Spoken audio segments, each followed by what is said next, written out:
not a point or a literary expert in any means. It's just that I like to ramble on things and, go drifting off to a point where I would stop and go, what just happened? So have fun with me here. And no offense to Miss Gabbie Hanna, her book is just very popular on YouTube. Adolescence, Gabbie Hanna. Great illustration here. For all kids who grow up too fast, all adults who refuse to grow up, and everyone who's both. I believe it correlates with the baby picture in the front page. Good job. Back when I was still a growing child, I thought I was so mature. But of course I wasn't. I just overthought a lot because, well, I was very introverted.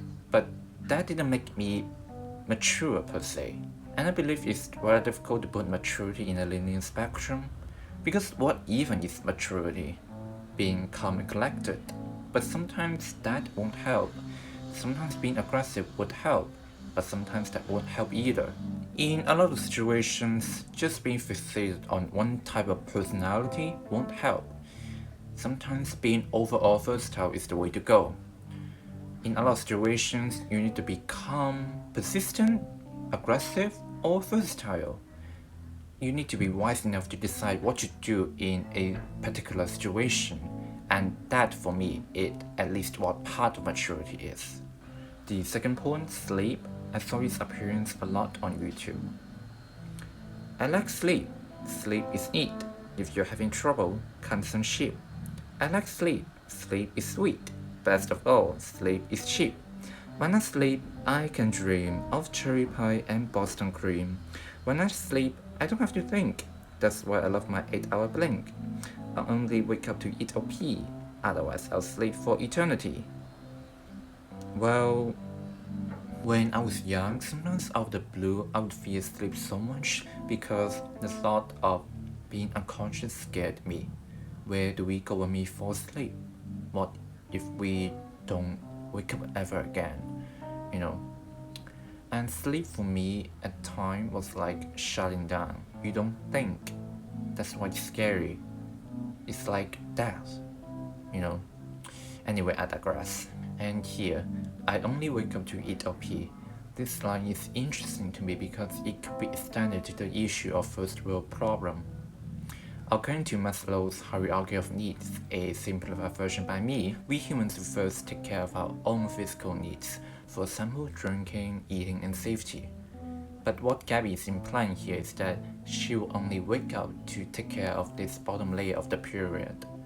But when in actuality, most of us are concerned with the rather upper layer of the pyramid, the mental fulfillment. One important question here is that, is mental fulfillment less important than physical needs? Because without it, the pyramid will simply collapse. In a way it's true, and that's why first world problems exist. But on the other hand, in a society where money is everything, this period may be invalid because now all layers of the period are connected to money, which now in turn becomes the new sort of bottom layer. And it can explain why suicide rates due to academic reasons are so high sometimes in this so-called first world. New challenges would arise, especially when all you know is based upon this first world. But of course, we need to take care of those less advanced countries, but devaluing us may be a little extreme. Buying a game may be called wasteful in the lower class of the society, but is it sinful? No. That's all I got from this poem, and now to the next poem, Recess. A rather interesting name if you ask me, makes me think of a school. Jacob and Emily sitting in a tree, Kissing. First came love, then came marriage, then came a stale and empty life as a result of societal pressures to wed, which led to a semi-public affair and a severe case of alcoholism mixed with mental illness, followed by a grueling 2-year divorce that damaged the kids emotionally and left everyone without a sense of direction or self-worth. I like the concept of the title actually being the background of the story itself because Recess makes me think of school, where Emily and Jacob were students sitting in a tree. But the title also gives an irony to the story.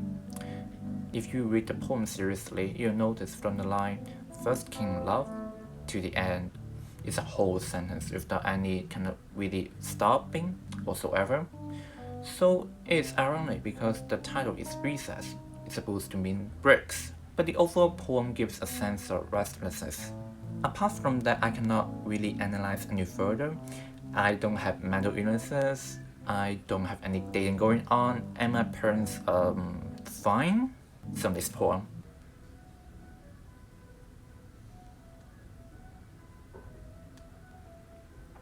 Advice 14. When I was a kid, my biggest fear was getting lost in space, and it turns out maybe I shouldn't have been so stressed about that because I don't have a spaceship, so don't make problems where there aren't any. But it's our first instinct to think of dangerous situations to protect ourselves. Everything negative can be turned positive, and vice versa. You can say a person is very sensitive and careful, or he just overthinks a lot. It just depends on the situation and the level of self-control and maturity the person has, like I discussed before. Maintaining mental health has become more of a prominent problem nowadays, you can say, especially for adolescents. If I have to give an advice to a 14-year-old, then it would be to live your life. If you feel like doing something, then go ahead and give it a try. School grades at the time probably wouldn't matter that much. When I look back, childhood and early teenagehood were the purest time of my life. Before I, as Gabbie says here, overthink in a bad way. The problem you faced in your childhood probably won't be as complex, right? If you think about it. Because you express your emotions in a more straightforward way.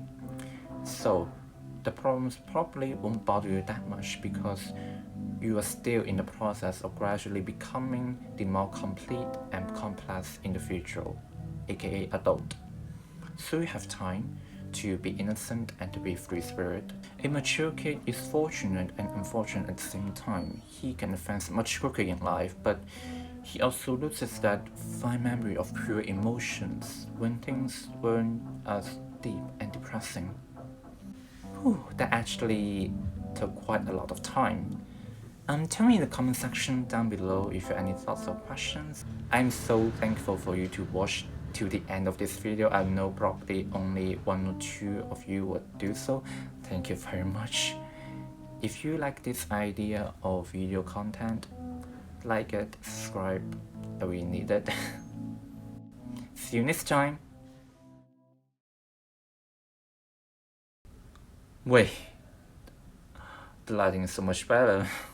I'm so sorry guys, I ruined this whole video.